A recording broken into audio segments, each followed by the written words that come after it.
Jackie cinemas நேயர்களுக்கு வணக்கம். நான் உங்கள் ஜாக்கி சேகர். இந்த எபிசோடில் ஷாலோ ஆங்கில திரைப்படத்துடைய வீடியோ விமர்சனத்தை பார்க்க இருக்கின்றோம். ஜாஸ் அப்படின்னு ஒரு திரைப்படம் ரிலீஸ் ஆச்சு. அந்த திரைப்படம் வெளியானது பொழுது உலகமெங்கும் கடற்கரையில் குளிக்கின்ற மக்களுடைய அடிமனது பயம் என்னவென்றால் எப்பொழுது வேண்டுமானாலும் சுறா நம்ம கடிச்சிடும் அப்படின்ற பயத்தோடைய நிறைய பேர் கடலில் இறங்கினார்கள். கடலில் இறங்குறதுக்கே பயந்தாங்க. அதுதான் உண்மை. சன்பாத்தோட நடந்து போயிட்டவங்களாம் நிறைய. அப்போ மிகப்பெரிய ஒரு அதிர்வலை ஏற்படுத்திய ஒரு திரைப்படம். ஸோ அந்த திரைப்படத்துக்கு பிறகு ஏனைய நிறைய திரைப்படங்கள் அது மாதிரி வந்துடுச்சு நிறையா, அந்த சுறா மையமாக வைத்து. ஸோ அந்த வகையில் இந்த ஷாலோ திரைப்படமும் உண்டு. ஷாலோன்னா டீப் சீயும் குறிப்பாங்க. அதே மாதிரி முழுகுதல், அதாவது விழுங்கி விடுதல், அதையும் குறிக்கிற ஒரு வார்த்தை அது. ஷாலோ திரைப்படத்தினுடைய கதை என்னன்னு பார்த்துடலாம். நான்சி ஆடம் அப்படின்ற ஒரு பொண்ணு மெக்சிகோ கடற்பகுதியில் சர்ஃபிங் பண்ணுறதுக்காக வரா. அங்கே ஏற்கனவே 2 பேர் குளிச்சுட்ருக்காங்க. இவளும் சர்ஃபிங் பண்ணுறா.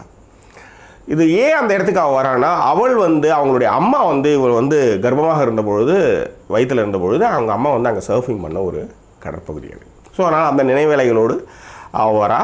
அப்பாவும் தங்கையும் ஊரில் இருக்காங்க. ஸோ இங்கேருந்து கால் பண்ணி பேசுகிறா. அதன் பிறகு சர்ஃபிங் பண்ணுறான்.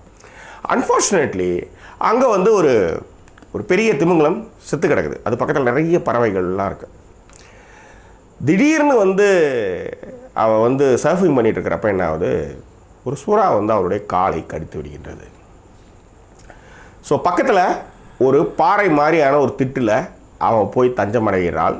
அவளுக்கு உதவிக்கோ வேறு எந்த விஷயத்துக்கோ அங்கே ஆளே இல்லை. ஸோ அதிலிருந்து அந்த பெண் எப்படி தப்பித்தாள் என்பது தான் இந்த ஷாலோ திரைப்படத்தினுடைய கதை.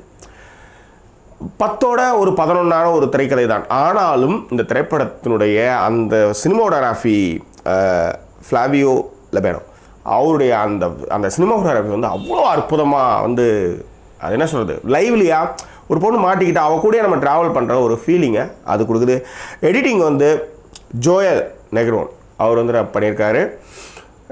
இதில் எனக்கு என்னென்னா, இந்த சர்ஃபிங் பண்ணுறதுக்கு முன்னாடியான அந்த கட் ஷாட்ஸ்லாம் ரொம்ப நல்லா பண்ணியிருந்தாங்க. ஃபஸ்ட் கிளாஸான சீன்ஸ் அது எல்லாமே. இந்த படத்துக்கு மியூசிக் மார்கோ பெல்ட்ரமி அவருடைய போர்ஷனை ரொம்ப நல்லா பண்ணியிருக்காங்க. மிக முக்கியமாக அந்த ஷார்க்கு வர்றப்பெல்லாம் கொடுக்குற அந்த பின்னணி இசை ரொம்ப அற்புதம்னு சொல்ல முடியும்.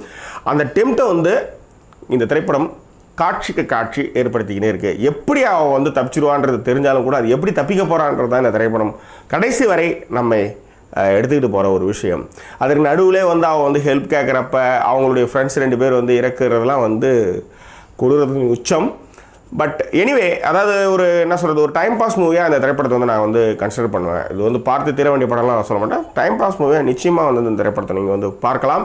இந்த திரைப்படத்துக்கு ஜாக்கி சினிமாஸ் அளிக்கக்கூடிய மதிப்பெண் 5க்கு 2.75. வேறு என்ன, இது போன்று சுவாரஸ்யமான சினிமா விமர்சனங்கள் மற்றும் சுவாரஸ்யமான சினிமா செய்திகளை அறிந்து கொள்ள நீங்கள் இந்த தளத்தை சப்ஸ்கிரைப் பண்ணுங்கள், நண்பர்கிட்ட ஷேர் பண்ணுங்கள், என்னோடு தொடர்ந்து பயணியுங்கள்.